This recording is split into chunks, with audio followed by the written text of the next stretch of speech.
Ал Папа, еркіз. мама, туған күндеріңіз құтты болсын. Жастарыңыз ұзақ болсын. Осылай арамызда күліп ойнап жүре беріңіздер.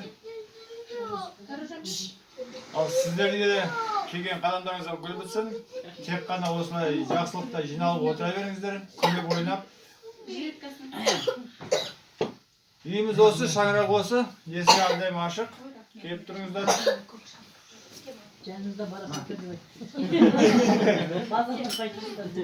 Жалғастыр. Бүгінгі мамамыз бен папамыздың жаңа жастар құтты болсын. Алла екіндерін жақсылығын нәсіп етсін.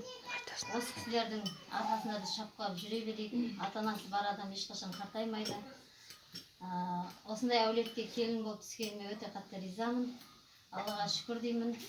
Мамамызға мыңда бір басымыз иеміз. Әрдайым жол көрсетіп, ақылын айтып сөйтіп жүреді. Сіздерге рахмет келгендеріңізге. Қадамдарыңызға гүл бітсін. Әрдайым бақытты болыңыздар, дендеріңіз сау болсын. 100 жасаңыздар. Өмірдегі бар жақсылықты тілейміз. Немерелеріңіз көбейе берсін мамамыз бен папамызға. Енді мен мамамызға арнап бір өлең шығардым. Әнімді айтып берейін.